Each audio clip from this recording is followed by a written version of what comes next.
এবার আমরা ঢাকা বোর্ড 2025 সালে তাপগতিবিদ্যা অধ্যায় থেকে যে প্রশ্নটা এসেছিল সেই প্রশ্নটা সমাধান করব। অন্যান্য বোর্ডের তুলনায় বলা যায় এই প্রশ্নটা খুবই ইজি, খুব ইজি। দেখো, বলছে পরীক্ষাগারে একটি তাপ ইঞ্জিন 500 কেলভিন তাপমাত্রায় উৎস হতে 1000 জুল তাপ গ্রহণ করে 300 কেলভিন তাপমাত্রায় তাপ গ্রাহকে সে 600 জুল তাপ বর্জন করে। তাপ ইঞ্জিনটির দক্ষতা নির্ণয় করতে বলেছে এবং তাপ ইঞ্জিনটি পরিবেশ বান্ধব কিনা এটা আমাদের কাছে চেয়েছে।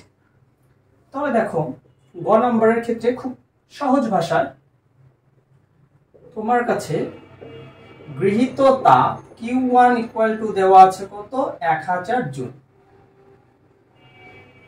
বর্জিত তাপ Q2 ইকুয়াল টু দেওয়া 600 জুল। তাহলে আমরা জানি কর্মদক্ষতা এটা equal to 1 minus Q2 by Q1 into 100%। তাহলে 1 মাইনাস 600 ডিভাইডেড 1000 ইনটু 100%। তাহলে এটা করলে কত আসে দেখো, ক্যালকুলেটর থাকতে কেন আর হাতে করতে যাবা বলো। এটা করলে আসে 40%। এর মানে এই যে বলছিল তাপ ইঞ্জিনটির দক্ষতা কত, তাহলে তাপ ইঞ্জিনের দক্ষতা কত, 40%। এই ধরনের ম্যাথ তোমরা অ্যাভেলেবেল করছো। ঘ নাম্বার বলছে তাপ ইঞ্জিনটি পরিবেশ বান্ধব কিনা। এই যে পরিবেশ বান্ধব কিনা এই ধরনের প্রশ্ন যদি থাকে আমরা কি করি, এনট্রপির পরিবর্তন বের করি। এই এনট্রপির পরিবর্তন বের করে আমরা দেখি 0 আসে না কি ধরনের মান আসে। যদি দেখি যে এনট্রপির পরিবর্তন হয় নাই,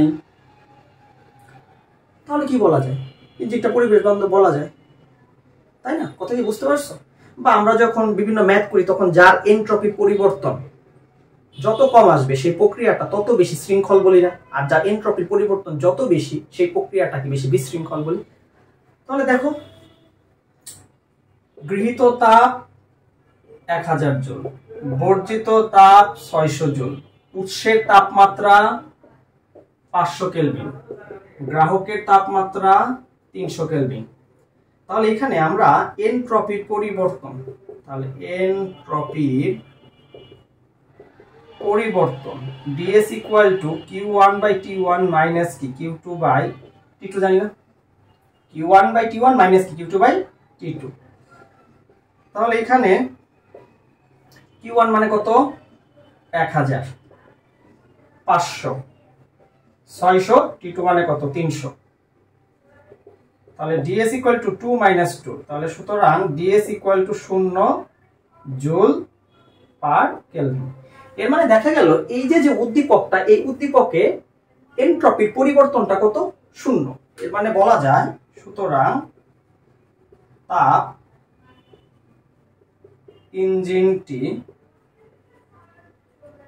পরিবেশ বান্ধব। এই হচ্ছে তোমার প্রশ্ন এবং তার লিটিল বিট সময়। যারা যশোর বোর্ড আসো তারা ভাবতেছো যে কত টাকা প্যারা দিচ্ছে আর ঢাকা বোর্ডের ওরা কত না সুখে শান্তিতে আছে। আসলে যাই হোক আর কি।